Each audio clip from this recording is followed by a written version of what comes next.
After my eldest sister became a widow, I took the initiative to offer the betrothal gifts on my husband's behalf to marry her into the Marquis's manor. It was common knowledge that Huaping loved my eldest sister. He only married me in the first place because she was already wed, and I bore a slight resemblance to her. Everyone praised me for being dignified and magnanimous, truly a person who practices Buddhism. But I have never been a kind person. I am cold by nature and ruthless in my methods. Even with 10,000 dark schemes in my heart, I can still wear a smile as warm as a spring breeze. I worship the Buddha only to pray that he delivers my enemies to me, so that I may torment and destroy them with my own hands. Now, I have my wish. Ancient Story Time Ancient Channel. I hope you enjoy my stories. Please like and subscribe. The day news of his brother-in-law's death arrived, Huaping sat in his study for an entire day without a single drop of water passing his lips. He was filled with regret. Had he waited just 2 more years, he could have married his eldest sister back. He would have made her his primary wife, the mistress of the Marquis of Pingyang's household, and a lady of the second rank. All of this was what he had wanted to give to her. He loved her more than life itself, but at that time he was merely the orphan son of the family's housekeeper. Young and impoverished, he longed to earn merit and a future to erase his insecurities before giving his beloved the very best. And so, he joined the army and went to war. Through countless brushes with death, he traded his military achievements for the title of Marquis. But upon his return to the capital, his eldest sister had already married another man. He waited for 4 years. As the emperor issued one decree of marriage after another, he defied the imperial orders time and time again. Finally, realizing that waiting was hopeless, he sent the betrothal gifts to marry me. Jiang Zhiyu, the concubine-born daughter of the vice minister's household. Because I was the one among many sisters who most resembled my eldest sister, I inherited this immense fortune. I was carried into the Pingyang Marquis mansion in a grand 8-bearer sedan chair, becoming the mistress of the house. With no parents-in-law to serve and no concubines to contend with, I became the envy of every noble lady in the capital. It is just that now, it is time for me to return everything that never belonged to me in the first place. I pushed open the study door, carrying a food container. Marquis, have some hot porridge to warm your stomach. I had prepared the red date, milk, and millet porridge that Huaping loved most. In his early years in the military camp, Huaping often neglected his meals, which ruined his stomach. The imperial physician said that drinking porridge was the best way to nourish it. At first, he even complained it was too sweet. This is the kind of porridge girls like. How can a rough man like me drink this? But later, he gradually grew accustomed to it. Whenever he was busy with official duties, whether in the dead of night or at the break of dawn, I would always deliver the hot porridge to him. There were few words between us. He gave me a status of dignity, and in return, I managed his household and maintained his social relations. We benefit each other and treat one another with the mutual respect of honored guests. However, even he hasn't realized that after 2 years together, he has become inseparable from me. His daily habits were subtly cultivated by me without him ever noticing. For instance, at this moment, despite the irritation in his heart, he habitually opens the food container and remembers my instructions, sipping the porridge in small mouthfuls. I handed him the red-sealed letter, which listed the betrothal gifts. I know your heart belongs to my eldest sister Marquis, but she has only just been widowed, and the timing is not yet right. Fortunately, she has no children to tie her down after 4 years of marriage. Once the 49 days of mourning have passed, I will have my father bring her back to our estate to sever ties with her in-laws. At that time, you may present your betrothal gifts and marry her with all due ceremony. Everything will fall into place naturally. Huaping hand trembled slightly as he held the letter. After a long silence, he finally spoke softly, "It is only that. I have done you a great wrong." I smiled considerately. I was born a concubine's daughter, and it was only thanks to my elder sister that I was able to enter the Marquis's manor, something I never dared to dream of before. This position of the primary wife was merely something I was holding for her. Now that it is being returned to her, I do so willingly. A flash of shock crossed Hu Pingyuan's eyes. I never intended for you to step down. I interrupted him. My elder sister is proud. She would never agree to be subordinate to me. If you fear public gossip, my lord, then let her be a co-equal wife, but behind closed doors, she shall be the one to manage the household. Hu Pingyuan did not argue any further. He agreed. However, he appeared even more sullen than before, and his gaze instinctively avoided mine whenever our eyes met. Go to sleep early. We still have to attend the funeral to offer our condolences tomorrow. I left the study, feeling refreshed. From the very beginning, I had no intention of giving up my position as the primary wife. Demoting a legal wife to a concubine goes against all rights and laws. Hu Pingyuan would not dare. But I had to say it anyway, just to appear sensible and understanding. He will feel even more indebted to me. This guilt will be of great help to me in the future. Jiang Mingyue was being supported by others as she greeted the guests. At this moment, without a trace of makeup, her eyes were red and swollen. Her plain white mourning clothes made her appear even more frail and delicate. As she bowed gracefully, she seemed almost boneless, a sight so pitiful it would move anyone to compassion. Hu Pingyuan's eyes were filled with affection. When Jiang Mingyue returned the salute, he subconsciously reached out to support her. Jiang Mingyue's voice was soft yet soul-stirring. Thank you, Marquis. She withdrew her hand, her jade-like fingers brushing across Hu Pingyuan's palm, before looking up with eyes full of longing. After all, it is my sister who is blessed with good fortune, unlike me. Hearing this, the heartache in Hu Pingyuan's eyes was almost overflowing, and he breathed shallowly to steady his emotions. I looked at the coffin behind the two of them and laughed inwardly. The first 7 days of mourning haven't even passed yet. I couldn't help but start to pity this brother-in-law of mine. Back then, he was a prominent figure in the capital, elegant, dashing, and brimming with talent. With a father holding a high-ranking position and a prestigious family background, countless women in the city longed to marry him. Jiang Mingyue was one of them. Compared to others, she was poorly educated, shallow, and headstrong. But her beauty was breathtaking. At the same time, she was willing to cast aside the virginity that other girls guarded with their lives. She engaged in an illicit affair and used her pregnancy to force a marriage. Her life after marriage was not a happy one. After all, how good could a man be if he was willing to get a girl from a respectable family pregnant before marriage? After the marriage, Jiang Mingyue suffered a miscarriage and lost the child, which severely damaged her health. While Jiang Mingyue was busy clashing with concubines and mistresses every day, Hu Pingyuan returned. They had met once at the Jiang residence, but by then, everything was already set in stone and could not be changed. The year Jiang Mingyue's husband's family was convicted of a crime, she went to Hu Pingyuan to plead for help. Hu Pingyuan saved the couple, but when Jiang Mingyue offered her body in gratitude, he refused her. He said that a gentleman does not take away what another person loves. It was also in that same year that he offered a betrothal gift to marry me, giving to me, the sister who resembled her most, everything he had once intended for my eldest sister. Now that my brother-in-law is dead, he is finally no longer bound by morality.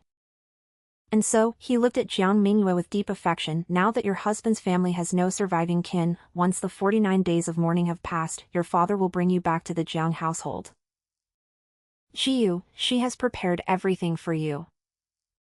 Jiang Mingyue became the daughter of the Jiang family once again, as arrogant and overbearing as ever. After looking over my betrothal gift list, she said quite reluctantly, "How is it that there's so much less than what you received back then?" I smiled and said, "The Marquis and my younger sister were determined to give you the very best, eldest sister. However, the rights and regulations are difficult to bypass. Although you are a Bingqi equal wife, I am after all the first wife, and the protocols cannot exceed mine. Besides, all of this is just for show. Once you enter the manor and secure the Marquis's favor, I will be the one relying on you, sister." Jiang Mingyue pursed her lips and fell silent. Aside from Hu Pingyuan's love, she had no other support to lean on. Yet, this love alone could not defy the rights and laws. To do so would only invite impeachment from the censors. Jiang Mingyue was carried into the prince's mansion through the side gate, looking quite reluctant. I personally oversaw the wedding banquet, making it grand and respectable, earning praise from everyone for my virtue and propriety. That night, Hu Pingyuan and Jiang Mingyue shared their wedding night. Meanwhile, my reputation for being virtuous and kind spread throughout the capital. Everyone praised me as a true practitioner of Buddhism, virtuous and magnanimous, for taking the initiative to fulfill the wishes of my husband and his eldest sister, a twice-married woman. The emperor had long known of Hu Pingyuan's intentions. Since it caused no great scandal, he could only let him have his way. Privately, he even offered me a word of praise. She possesses a truly matriarchal grace. Because of the emperor's commendation and the acclaim from the noble ladies of the capital, Hu Pingyuan did not hand over the household management rights to Jiang Mingyue as he had originally intended. After I took the initiative to bring it up, he waved his hand dismissively, "Speak no more of it. Everyone in the capital praises you. If I were to let Mingyue manage the household, would it not invite suspicion that you had committed some fault? Besides, you are the primary wife, and your management skills are evident to all. There is no reason to step aside for a concubine. Mingyue has also exerted much effort over these past 2 years and is physically and mentally exhausted. Let her rest and recover properly. To be able to see me every day is already enough to satisfy her." When Hu Pingyuan said this, the corners of his mouth curled up uncontrollably. Jiang Mingyue has a way with words. She could charm men in the past, and she still can now. In front of Hu Pingyuan, she always acts like a startled little rabbit. Whenever Hu Pingyuan stays the night in my room, she suffers from nightmares and goes into a frenzy, crying out, "Don't leave me alone." Hu Pingyuan felt sorry for her and asked for my understanding. I remained considerate. After all, following such a turn of events, you have been husband and wife for many years. It is only natural that sister finds it hard to dispel her melancholy. It is right that you should spend more time with her, Marquis. Hu Pingyuan's face instantly darkened. I presented a bowl of plum blossom soup noodles before him. "You have spent these past days accompanying my elder sister through sleepless nights, Marquis. Have something fragrant and refreshing to restore your spirits. Ultimately, my elder sister's nightmares are a result of her inner turmoil. You should stay by her side and accompany her well, Marquis. Tomorrow, I shall also go up the mountain to worship Buddha and seek scriptures for her." Hu Pingyuan finished the plum blossom soup and noodles, yet he remained seated, unmoving. Only after my repeated urging did he finally go to find Jiang Mingyue with a darkened expression. At the end of the day, he was just a man capable of possessiveness. To say he felt nothing about Jiang Mingyue sharing a bed with someone else for 6 years would certainly be a lie. He was afraid that while Jiang Mingyue was here with him now, her heart was still dwelling on the deceased. This suspicion would become the beginning of the end, eroding his love for Jiang Mingyue. On a bright and sunny day, I went to Qingshan Temple to worship the Buddha. The Buddha statue was compassionate, looking down upon me. I looked up at the statue, making no effort to hide the joy and the schemes within my heart. I have come today to fulfill my vow. I thank the Buddha for granting my wish and bringing my mother's killer to my side. From now on, I will not be coming anymore. I pray to the Buddha every day, and have done so since before I was married. But I do not believe in Buddha. Every day, as I gaze at the statue, I am waiting for him to answer that one question. If the Buddha could hear, and if praying to him were of any use, why did my mother, who devoted her heart to him, die such a gruesome death? Buddha, why did you not save her?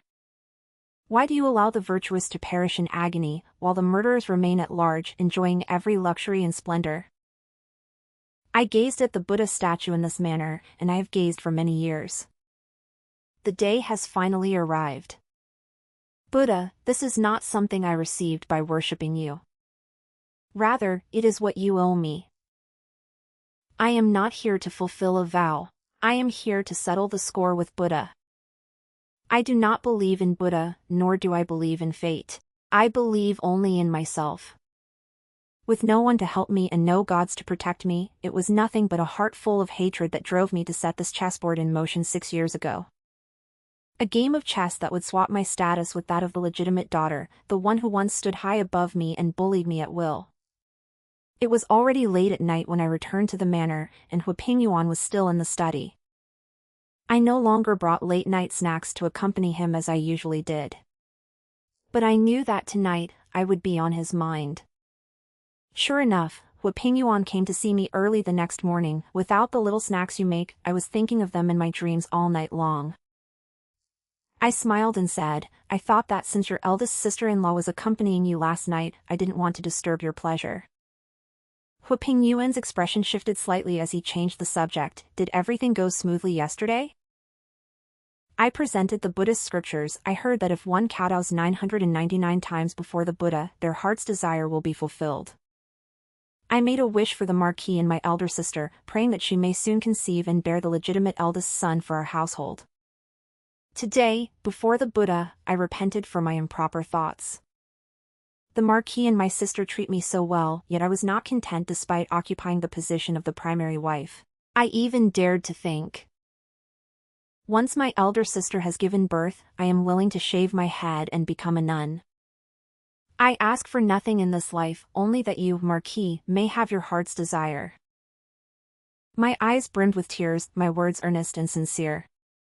Only then did Huiping notice the slight redness on my forehead. He let out a sigh. If you speak this way, you must blame me for marrying you that day just to use you as her shadow. I didn't say a word, offering no denial. I used retreat as a means of advance, intending to show him that while I could step back, it wasn't out of magnanimity, but because I held him in my heart. For you, I am willing to do anything, as long as it makes you happy. He understood the meaning behind my words. So his tone grew even softer, to say that I haven't felt a single spark for you over these past 2 years. I quickly raised a finger, lightly pressing it against his lips. There is no need to say it, Marquis. I understand everything. You are kind-hearted, Marquis, and you took pity on a lowly concubine-born daughter like me. But one must have self-awareness. It was my mistake to harbor feelings for you. You need not comfort me at the expense of hurting my elder sister's heart. I was as considerate as I had always been. But the tears she had been forcing back were not hidden well enough after all. Huiping saw them. That night, he stayed to keep me company. My earnest attempts at persuasion were in vain, so I had no choice but to attend to him as he settled in for the night. But deep down, I was still uneasy. He held my hand, telling me to sleep peacefully. The louder Jiang Mingyue's maid called for him outside the door, the tighter he gripped my hand. In just half a month, he had actually grown somewhat weary of Jiang Mingyue. As expected of men, who wouldn't prefer a gentle, considerate little white flower who suffers in silence without a word of complaint? Not to mention that this little white flower was also cautiously in love with him. The combination of protective instinct and guilt caused Huiping to begin valuing me exceptionally. It had previously been decided that I would attend the banquet at the Duke's Manor alone, but just before departure, he followed me onto the carriage. The wives of other families are all accompanied by their husbands. If I don't go, it will only make others think I am favoring her and neglecting you. Huiping held my hand as we stepped off the carriage, calling me my wife at every turn, watching me with a smile no matter what I did. And so, even before the banquet had concluded, Jiang Mingyue, who was back at home, had already received the news. Of course, I was the one who had the news leaked. She began to panic. Her only reliance was Huiping's favor. She dared not lose even the slightest bit. So, by the time we returned to the manor, she did not disappoint my expectations. She had indeed fallen ill. The physician said that Jiang Mingyue had fallen ill because her heart was consumed by anxiety, coupled with the chill of early autumn. Huiping stayed by her bedside, tightly clutching her hand. Jiang Mingyue was speaking in a delirium during her illness. Does the Marquis no longer want me? Am I to be left all alone again? Her face was haggard, and her voice carried a sob as she rambled, making Huiping nearly shed tears as he listened. He was blaming himself. Because of her closeness to me, Jiang Mingyue was left feeling a sense of loss. I knelt on the ground, my eyes blurred with tears as I begged for forgiveness. It is all my fault. If I hadn't pestered the Marquis to accompany me, my elder sister would not have fallen ill from the disappointment. Huaping Yuan's gaze flickered, somewhat evasive. It was he who had taken the initiative to follow along. I continued, my elder sister has just arrived, and although I am here for her, I am preoccupied with the Manor's affairs all day and have neglected to keep her company. Her only source of comfort is you, Marquis. She has already lost her mother, and then she lost. She is simply too terrified, which is why she clings to you so dearly. I understand all of this, yet I still clung to you out of my own selfish desires. It was wrong of me. I will take good care of my sister. Once she has recovered, I will not make the same mistake again. I wept with such sincerity that it was truly moving. Huaping Yuan's attention, which had been focused on Jiang Mingyue, was now half split between her and me. He sighed and helped me up, saying nothing more. And so, I served submissively by Jiang Mingyue's bedside all day long. Whenever Huaping Yuan came, I would always step away to give them space to be alone. Thus, Jiang Mingyue was ill for 7 days, and I served her day and night for 7 days, during which time I did not see Huaping Yuan once. On the day Jiang Mingyue recovered, Huaping Yuan was overjoyed and ordered the young maidservants to summon me. I was naturally happy as well and walked briskly toward them, only to collapse the moment I stepped through the door. The physician said I had not slept for many days and was physically and mentally exhausted, requiring complete rest and recuperation. I lay on the hospital bed, my face full of shame. It's my own uselessness.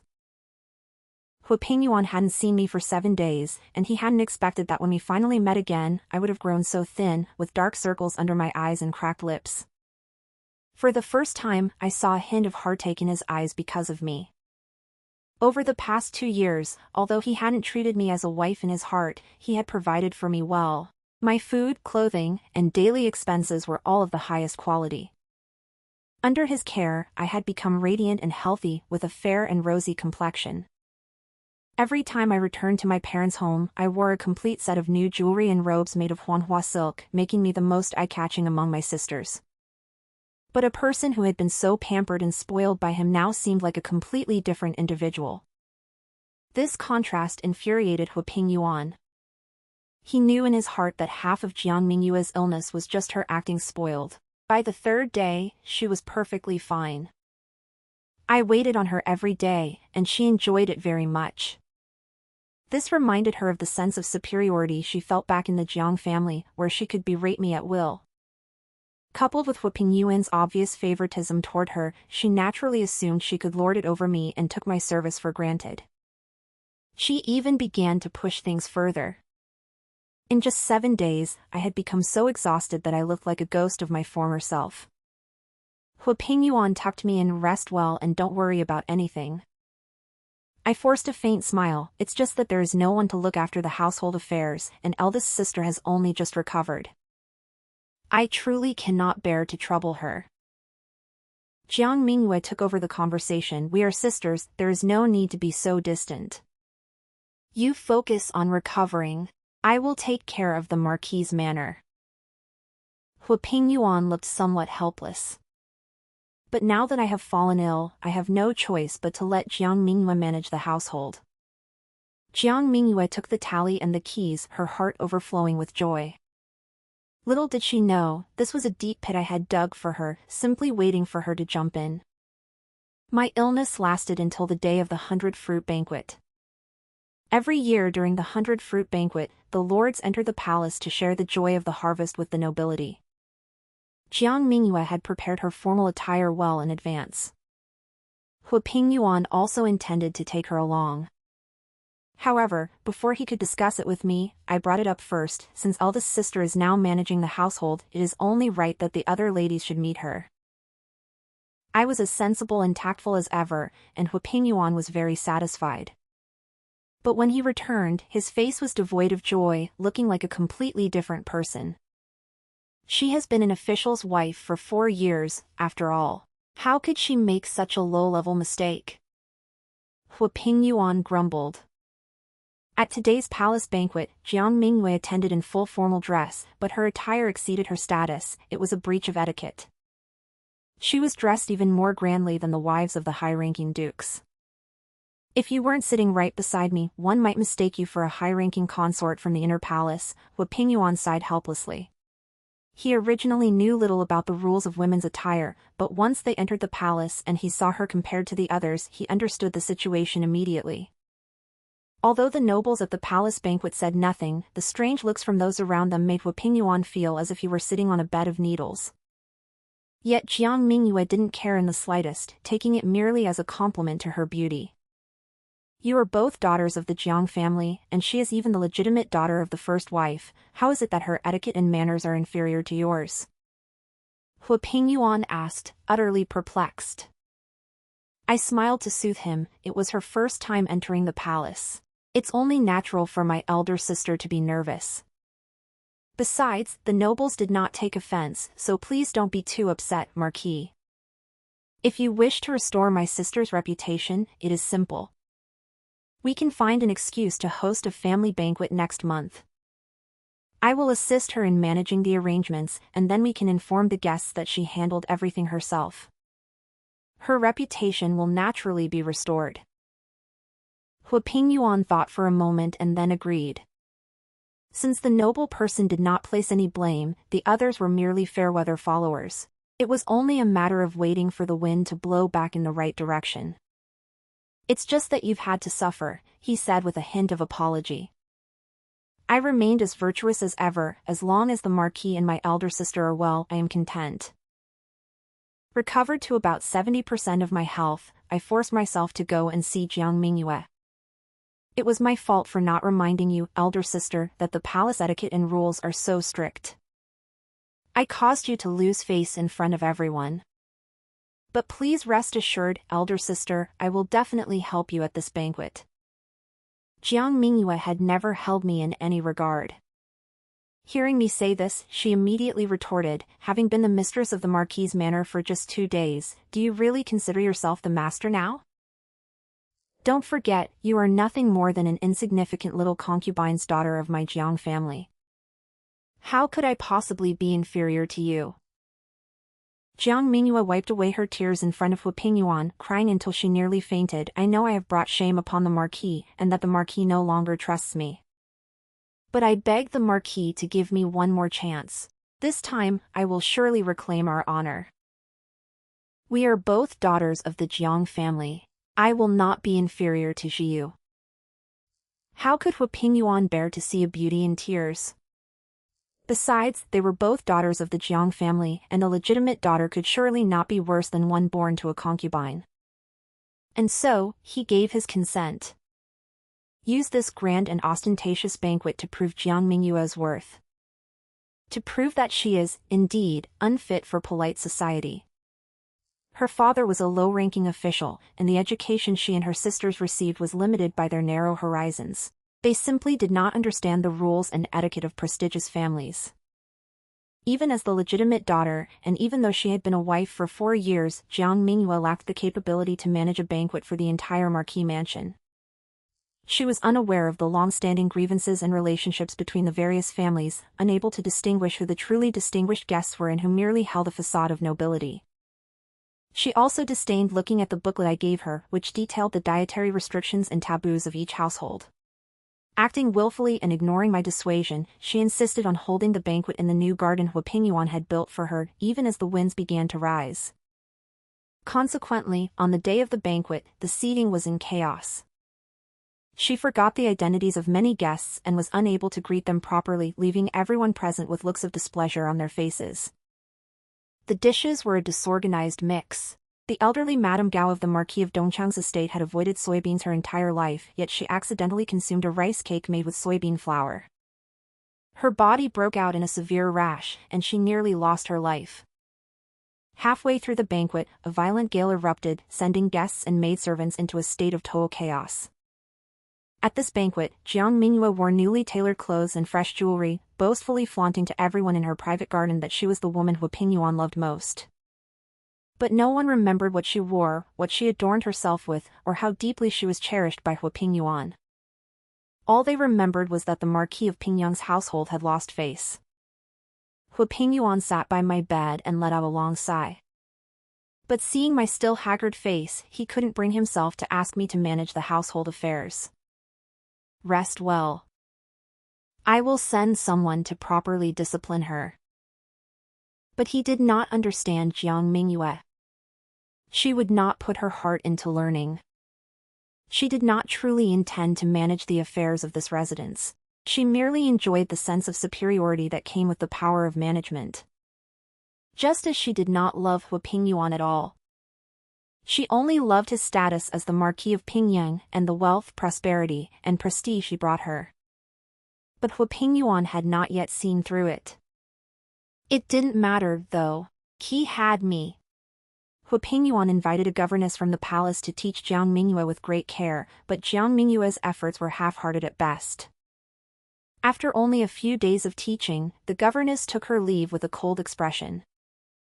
However, as military affairs happened to be pressing, Hu Pingyuan had no time to deal with these matters and could only let Jiang Mingyue have her way for the time being. Hu Pingyuan stayed in the study for nearly half a month, and Jiang Mingyue only visited once, claiming she was preoccupied with household affairs. But I was different. I didn't have to manage the household and was a person of leisure. So, I began stewing soup every day and bringing it to the study. After finishing the chicken soup in silence, Hu Pingyuan sighed. She never seems to think of me. I smiled and said, eldest sister is managing the household now. She's tied down by all the busy chores. Hu Pingyuan let out a cold snort. When you were managing the household, as long as I was in the study, as long as I was busy, you would always come. Having said that, he seemed to recall many more things. Nowadays, the breakfasts served each morning are all expensive, yet not necessarily good. Back then, the physician said I had excessive internal heat, so you always remembered to instruct the kitchen to prepare cold-dressed loofah and shredded chicken with spinach for breakfast. It was refreshing and nourishing. Every day after I finished my martial arts practice, you would always wring out a cloth in warm water to wipe away my sweat. Now, even that long spear is covered in dust with no one to clean it. Jiu, you must take good care of your health. It wasn't until today that I realized the peace of mind I've enjoyed these past 2 years of marriage was all because of you. Without you by my side, life is truly unbearable for me. The poised smile I had maintained for so long began to falter. I forced a bitter smile and said, my elder sister is precious and destined for a life of luxury. If others cannot serve you properly, I shall continue to attend to you as usual from now on, Your Highness. Hu Pingyuan noticed my abnormality. He began to panic a little. I never treated it as you serving me. I only realized today that only you, would care for me so deeply, because you are my wedded wife, and your heart holds me, not just the position of the Marchioness. I hope that from now on you can stay by my side as my legal wife. Oh, Marquis, you are mistaken. What I truly hold in my heart is indeed that position of the matriarch of the Marquis household. Yet, I acted as if I were overwhelmed by the unexpected favor. Does the Marquis truly think so? With the Marquis feeling this way, I would be willing to serve as a mere foot-washing maid by your side for the rest of my life. I squeezed out a few tears, appearing deeply moved. For the past 2 years, I have taken care of Hu Pingyuan with meticulous devotion. He might not have noticed it on a daily basis, but once it became a habit, he would immediately feel the difference the moment Jiang Mingyue failed to meet that standard. The essence of this difference lay in the contrast between my deliberate virtuousness and Jiang Mingyue's habitual laziness. This was further reinforced by my previous expressions of affection for Hu Pingyuan, as well as my hints that my elder sister might still be unable to forget her former lover.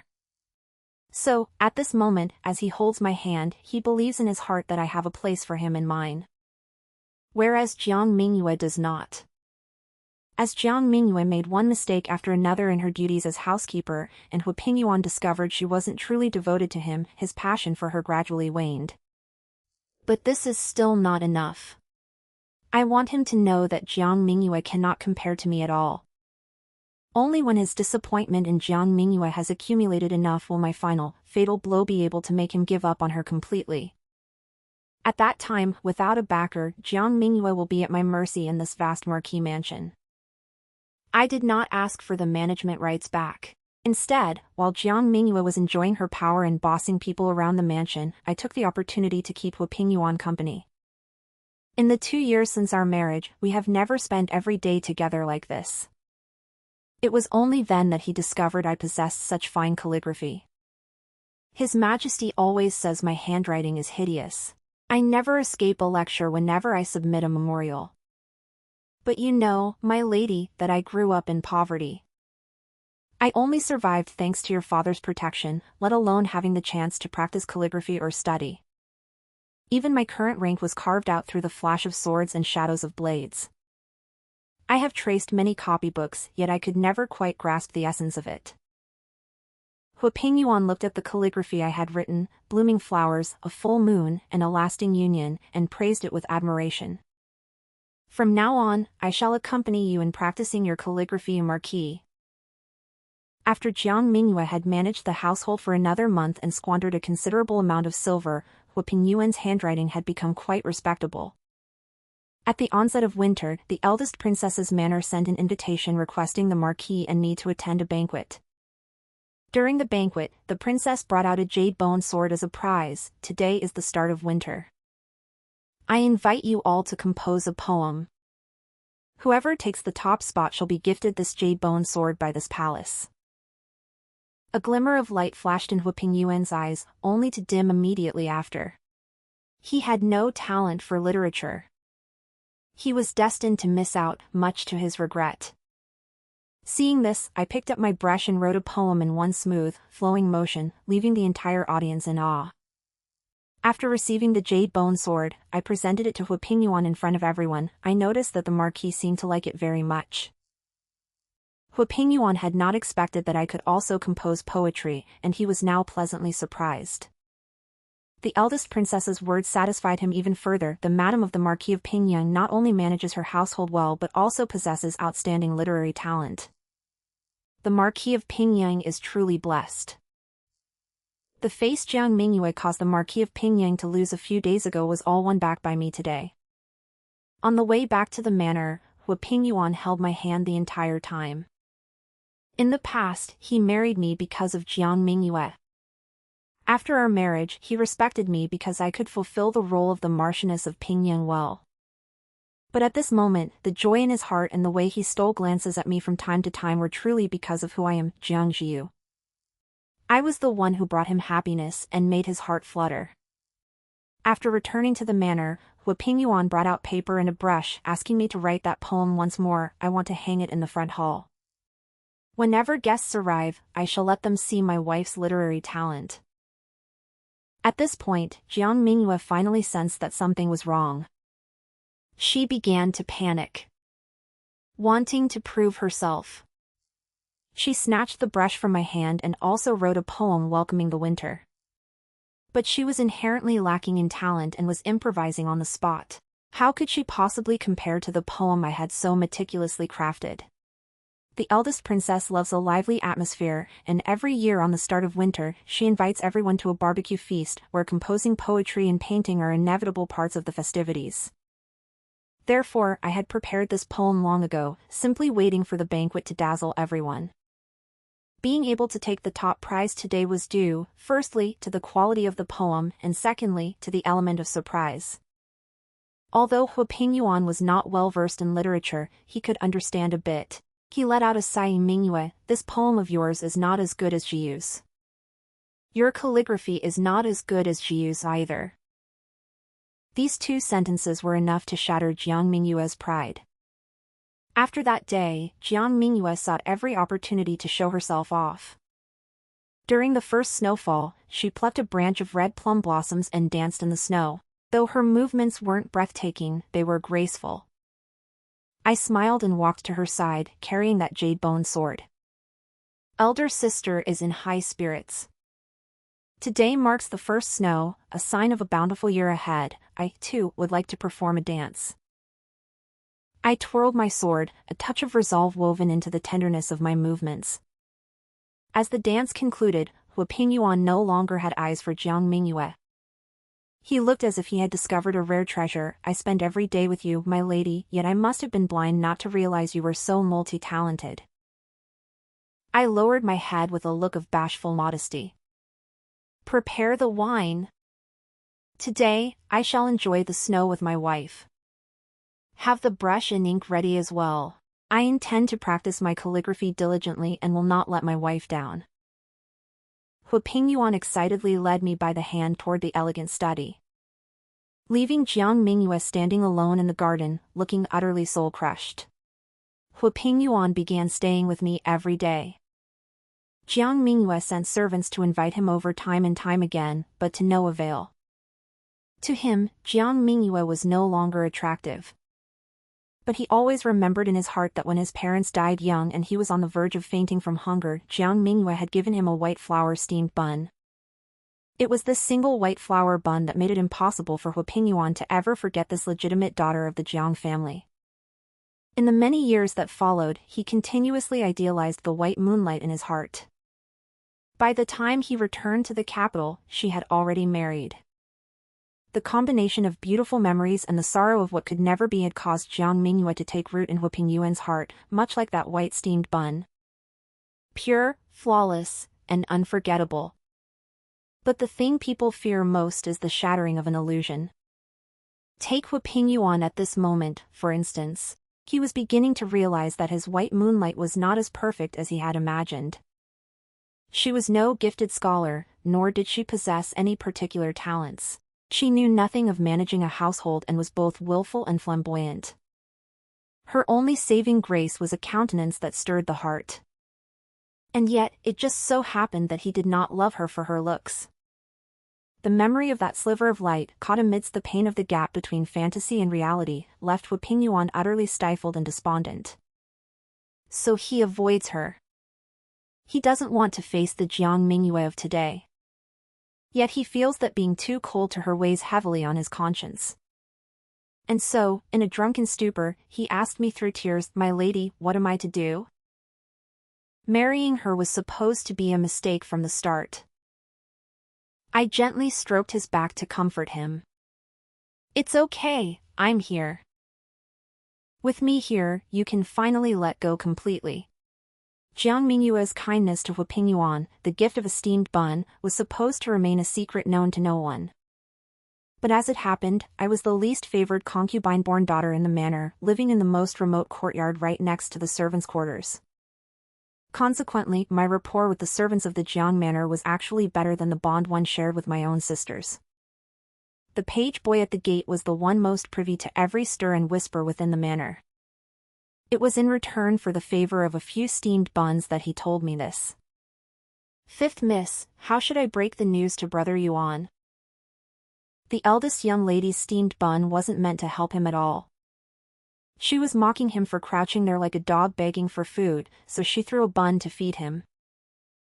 I tried hard to recall who Hu Pingyuan was, and finally, a faint memory surfaced. The steward's orphan? I thought he had already left the manor. The master ordered him to be expelled, but he fell ill, so we hid him away secretly to nurse him back to health. As it turned out, the eldest young lady spotted him. Fortunately, she didn't recognize Brother Yuan. She just laughed and said he looked like a dog crouching miserably on the ground, then tossed him a steamed bun. My heart ached as I listened. He was just like me, someone who had lost both parents. I still have some loose silver on hand. Go buy some medicine to treat him. From now on, come to me every day to get some food for him. Although things aren't exactly abundant here, it's still better than what you two have. Let him recover quickly and leave the manor as soon as possible. Don't let my father find out, or his life will be in danger.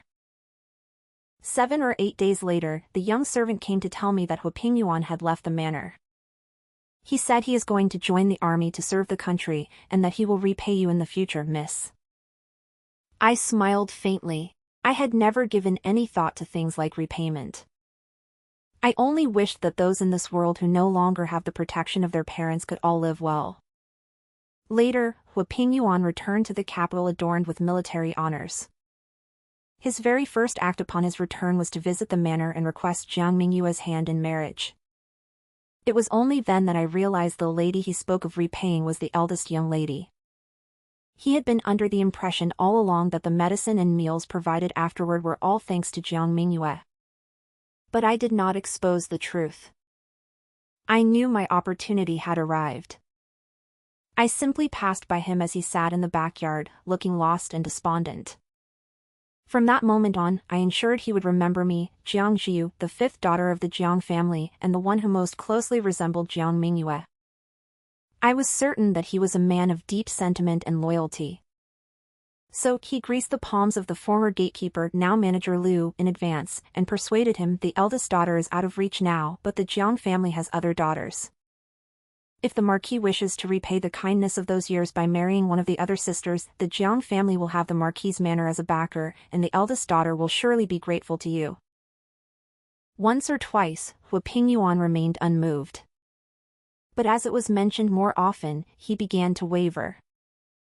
I finally accepted the proposal.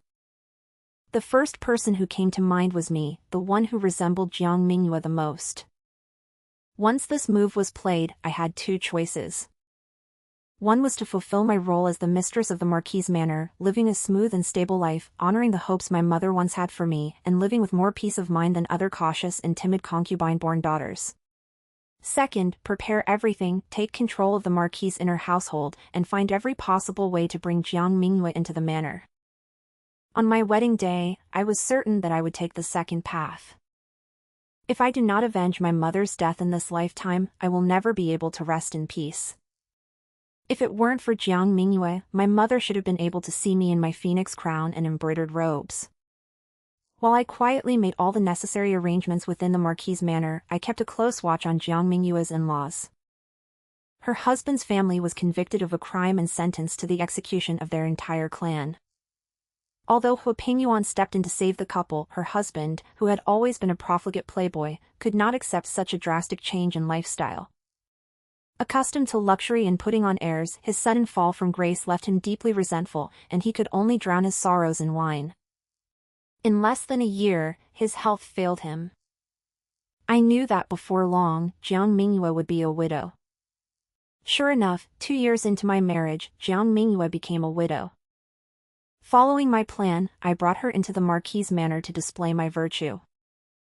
I used illness as a pretext to relinquish my power, making Huapingyuan feel guilty toward me. As Jiang Mingyue managed the manor into a complete shambles, I began to slowly reveal my own talents and intellect.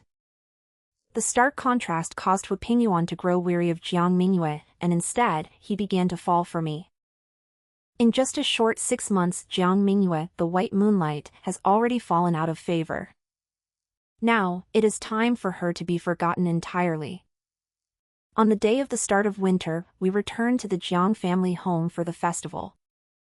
After lunch, I wanted to take a walk back to the courtyard. Time flies, and nearly 3 years have passed in the blink of an eye, yet I still find myself missing my childhood playmates. No sooner had the words left my mouth than Huapingyuan sent someone to seek out my childhood companions. Little did he expect that those I was close to were all servants. As we sat huddled in the backyard roasting sweet potatoes, Huapingyuan's spirits were visibly low. I thought that as a daughter of the Jiang family you would at the very least, be only slightly less favored than Jiang Mingyue. I never imagined that my life would be only marginally better than that of the servants. Manager Liu sighed, not every daughter of the Jiang family lives a good life, nor is every daughter as kind-hearted as the fifth miss.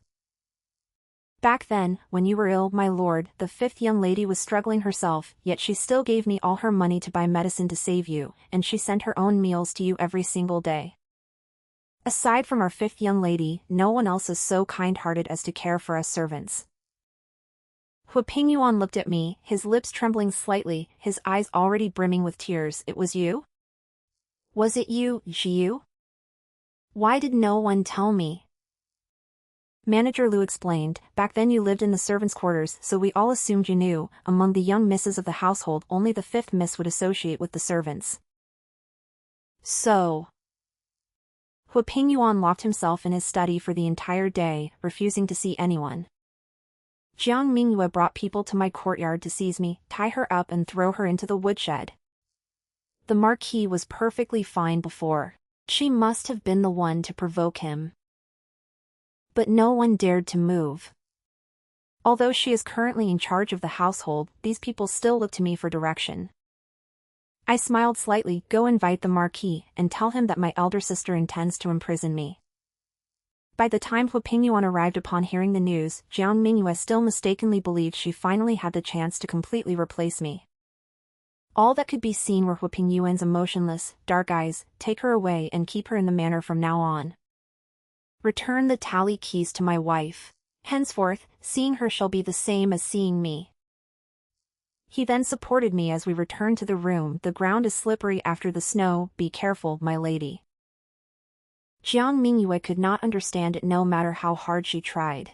She had originally intended to return to the Jiang family in a display of triumph. How had she ended up losing Hu Pingyuan's favor instead? Hu Pingyuan helped me sit on the warm daybed. Before he could even speak, his tears began to fall. I always thought it was her. I have always wanted to repay that kindness, yet I never realized my benefactor was right by my side. I was truly blind. I gently held his hand. There is no need for the Marquis to say such things. From beginning to end, my only wish has been for you to be well. These words were true. Hu Pingyuan never asked about Jiang Mingyue again, spending every day revolving around me instead. He said he had missed out on several years and intended to make up for them from now on. On the Laba festival, I personally cooked laba porridge and brought it to Jiang Mingyue. She had grown much more haggard, no longer possessing the radiance she had on her wedding day. Drink up, it's time for you to be on your way. I opened the food box. On my way where? You little brat born of a lowly servant, you used to be so submissive when we were at home, and now you dare to ride over my head and shout at me? I ignored her and simply took out another flask of wine. Go to the underworld, I said flatly. I looked up at her. She panicked slightly. You wouldn't dare touch me. This is the Marquis' manor. I said nothing. She spiraled into a complete panic and began to scream, but no one paid her any mind. Stop shouting, it's useless. The entire Marquis' manor answers to me. If you kill me, it will surely be exposed. Aren't you? Aren't you afraid? I smiled slightly. You committed adultery with an outsider, bringing shame upon the family. My disposing of you is both legal and justified. Jiang Mingyue bolted to her feet and scrambled back several steps, her eyes filled with terror. This fear was not just because I had discovered the truth she was hiding. It was more a fear of me. A fear that I had known the truth all these years, yet had never ceased to greet her with a smile. I rose slowly as well, looking at her with a smile. Don't be afraid, sister. After all, I learned this trick from you. My mother was an unfavored concubine in the household. She was originally a maidservant. My father forced himself upon her while drunk, and she was coerced into becoming a bedchamber maid, losing her chance to leave the manor and marry into a decent life. 2 months later, my mother discovered she was pregnant with me. As a result, she was elevated to the status of a concubine and enjoyed a brief period of favor. However, after giving birth to me and finding out I was another girl, she fell completely out of favor. When I was young, I didn't understand why I had a father and a birth mother, yet also had to call the First Lady mother. Why my father never came to visit me. Why my sisters were adorned in gold and silver, while I wore nothing but coarse linen. In my ignorance, I asked my mother. She turned her back to cry, but when she turned back, she smiled and said, "Who says you won't? Arji, you will have those things too." So she embroidered handkerchiefs and sachets day and night, finally saving enough money to buy me a small gold locket. Jiu has one too. My mother lived with me in the most remote courtyard like this. Her monthly allowance wasn't much, but she would still save a portion to give to the servants who were sick. Mother used to be a servant too. Now that I don't have to work and have Jiu by my side, I am already very content. A servant's life is hard. You have to watch everyone's expressions every day. If you fall ill from exhaustion, the masters will only find you a troublesome nuisance. So, Jiu, shall we have plain porridge tonight and save some money to buy medicine for Granny Zhao from the laundry?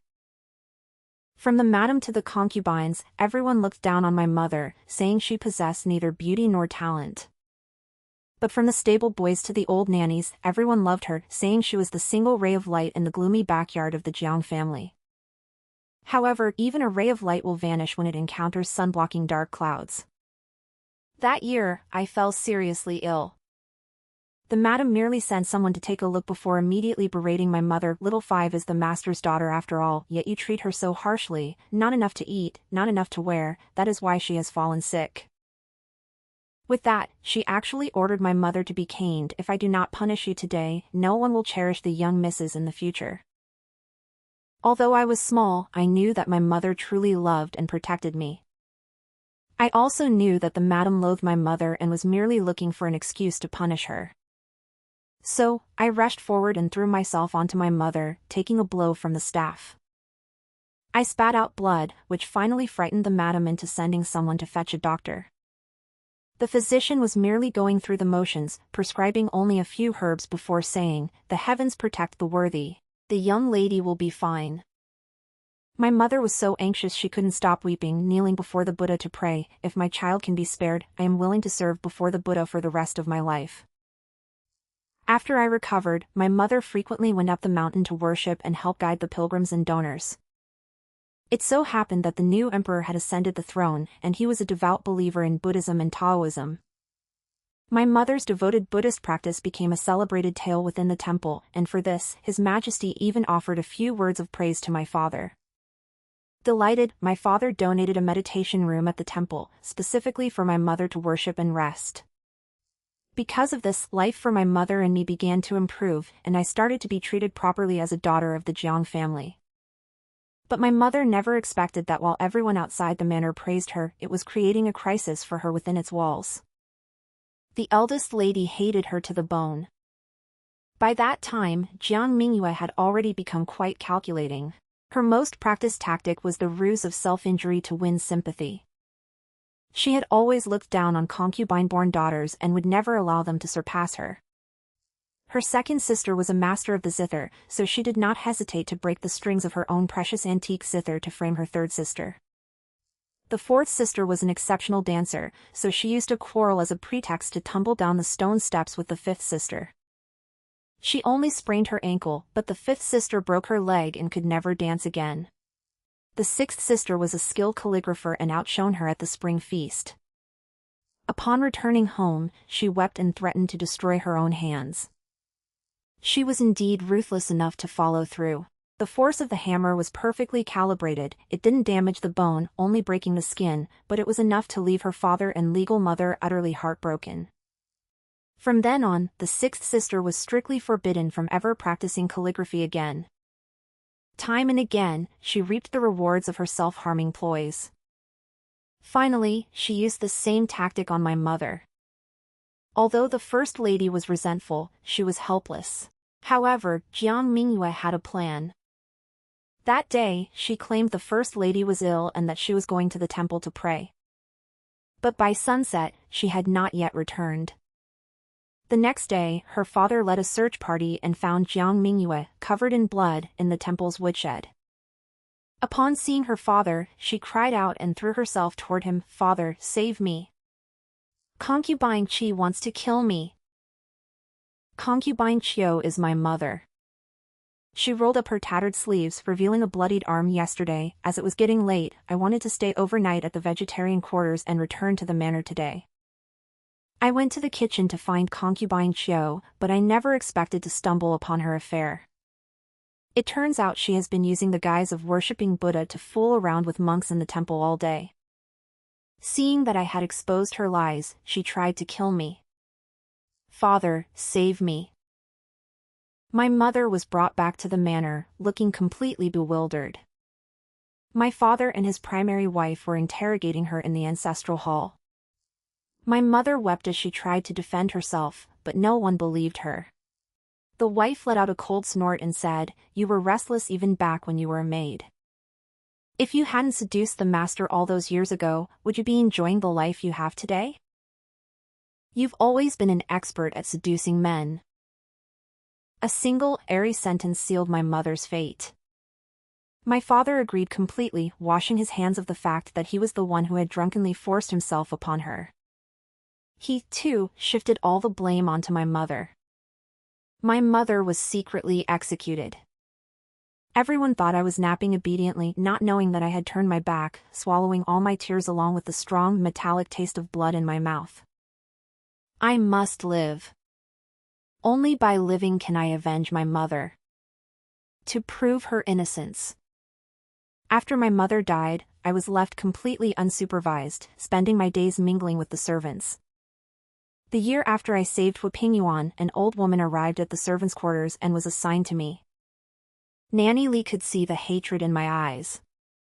She pinched my cheeks and forced me to smile. "You won't be able to get your revenge looking like that. In front of your enemies, your eyes betray you. You must approach them silently and make them lower their guard. Only then can you have your revenge." Nanny Lee trained me every day until I could hide my deep-seated hatred perfectly.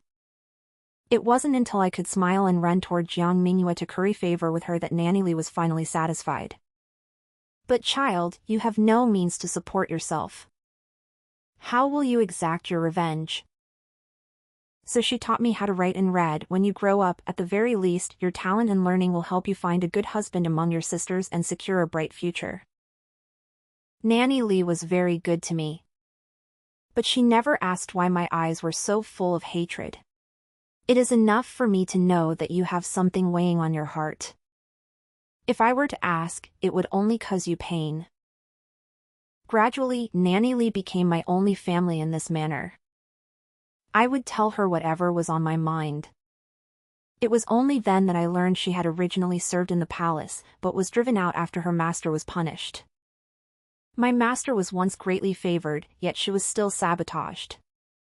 The person who harmed her spent 3 years laying the groundwork, meticulously calculating every single step. On the surface, that person was always smiling and very approachable, but who could have imagined there was a dagger hidden behind that smile? My master walked into the trap step by step, and ultimately fell from grace. Those who achieve great things must possess patience. They must be able to endure the grind and know how to bide their time. And of course, they must be thoroughly calculating. Nanny Lee taught me the rules of the palace and the etiquette of the nobility, recounting the histories and relationships of the various great families as if they were mere stories. And so, I was shaped and refined by Nanny Lee's own hand. Step by step, I laid out this trap for revenge. I poured the wine onto the ground. "Mother, today your daughter shall avenge you." As the wine hit the floor, Jiang Mingyue was terrified into silence, kneeling on the ground and begging me, "Don't kill me, I'll serve you like a slave." But it was useless. All these years, I have been waiting for this very moment. I didn't kill her. I simply forced her to drink the other cup of wine. That night, I slept very peacefully. When Jiang Mingyue woke up the next day, she was tied up and forced to kneel in the ancestral hall. I instructed someone to invite the Jiang parents over. "No matter what mistake my elder sister has committed, with her parents present, the Marquis will surely show leniency for the sake of their reputation." It turned out that in the middle of the night, an old maidservant heard sounds of heavy, flirtatious panting coming from Jiang Mingyue's room and went to investigate. The moment the door opened, a man, nearly naked, bolted out of the room. To silence her, Jiang Mingyue actually brandished a knife and wounded the old servant. The servant immediately cried out for help, drawing a crowd. After discovering men's clothing and footwear in the room, they woke Waping. As the crowd listened to the servant's account, the expressions on the Jiang parents' faces turned incredibly grim. The scene felt like déjà vu. They all knew in their hearts that I was the one who had made history repeat itself. The old woman knelt on the ground, weeping as she pleaded, "I was originally a beggar on the streets, and it was only through the Marquis's kindness that I was brought into the manor to work. I am deeply grateful to him. Knowing full well that the second madam is the apple of the Marquis' eye, how could I possibly have intended to harm her? I did it all for the Marquis, for the sake of our Marquis Manor's reputation." Jiang Mingyue cried out and cursed, "You're talking nonsense. This was all a setup by that wench Jiang Jiu." Hu Pingyuan said coldly, "How could she have set this up? If she did, is Mother Qin also slandering you? How do you explain the wound on her arm? She has no grievance or enmity with you. Would she really self-mutilate just to frame you?" Jiang Mingyue added, "I have the Marquis's affection. Why would I seek someone to degrade myself?" As soon as she finished speaking, the maid serving her knelt to confess, "It is my fault for failing to stop the second madam."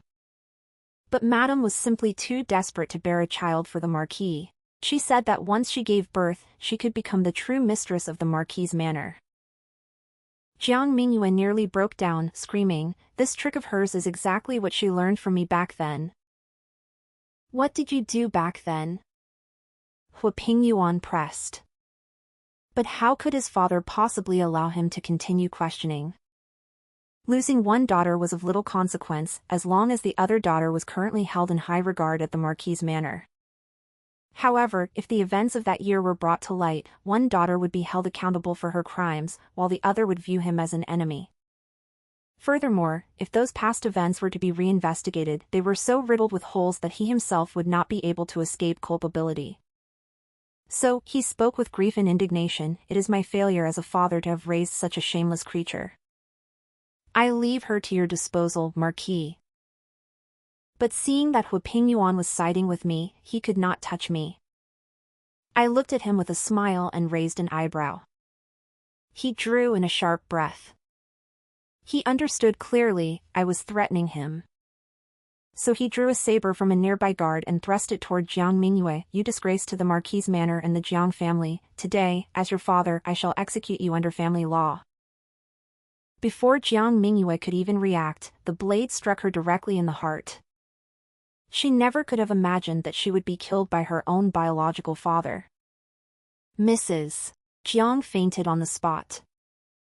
My father looked at me ingratiatingly, while I clutched my chest with a look of grief. "In broad daylight, how could you kill someone? Quickly, go and fetch the officials." Hu Pingyuan had no intention of letting the matter rest either.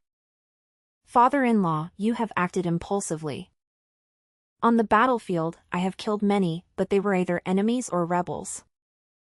Now, even if she has committed a fault, there are laws to handle it." My father panicked. "This is a family matter. Let's discuss this privately." But it was no use. The person sent to fetch the officials had already left. Since it involved the Marquis of Pingyang's estate, the officials handled the case with great speed. A few days later, the results were in. When Hu Pingyuan came to find me, he didn't say a word, he just held me tightly. "Jiu, you have suffered all these years," he said, weeping. "De Lu told me everything. That was exactly how your mother was framed and died unjustly back then. I know you sent someone to set up Jiang Mingyue and reenact all of this just to overturn your mother's case. I just didn't expect him to suddenly kill to silence the witness. It must have frightened you." Hu Pingyuan gently stroked the stray hairs on my forehead. "But fortunately, thanks to the trap you set, I finally learned the truth behind my parents' deaths all those years ago. The government interrogation revealed that my father had more than just one life on his hands. Back then, Steward Hu of the Jiang residence discovered that my father was secretly colluding with others to traffic private salt. As a result, both he and his wife were murdered by my father to silence them, leaving behind only the young Hu Pingyuan. Father ordered him to be driven out of the manor and never spared him another thought. In truth, Manager Liu and I have known about these matters for a long time. I could kill Jiang Mingyue with my own hands, but I cannot easily strike at my father. After all, he is a commissioned official of the imperial court. But if he is provoked and sent to the magistrate's office to undergo interrogation techniques, he will confess the cause of death of Hu Pingyuan's parents. I held Hu Pingyuan tightly and carefully wiped away his tears. It's all right. Now that the case can be overturned, your parents' spirits in heaven will surely be comforted. They were upright people, which is why they were silenced for trying to report the crime. Now that you have worked so hard to grow up and achieve such merit, they will be proud of you. Jiang Mingyue is dead. My father was convicted and beheaded, and the Jiang family was completely disbanded. Steward Liu and my former playmates were all brought to the Marquis' Manor to continue their service. As for me, I left the Marquis' Manor. I once thought about staying. After all, I could have lived a stable and smooth life there. But I carry a blood feud on my shoulders, and I have been calculating against Hu Pingyuan every step of the way. I truly have no face to remain by his side. He can be considered something of a gentleman. He harbors benevolence and righteousness in his heart and understands the meaning of gratitude. Over these past few years, he may not have been a perfectly matched partner, but he has been a competent husband. At the very least, during my years in the Marquis' Manor, I could sleep soundly and eat well. I lived a life that was smooth and content. Now that my great vengeance has been exacted, my heart's desire is fulfilled. And he, too, can finally break free from the prison of repaying a debt of gratitude to find a woman he truly loves. The days ahead may be impoverished, but I finally no longer have to calculate and scheme. I can now live freely and unrestrained, being true to myself. I think Mother would also want to see me like this.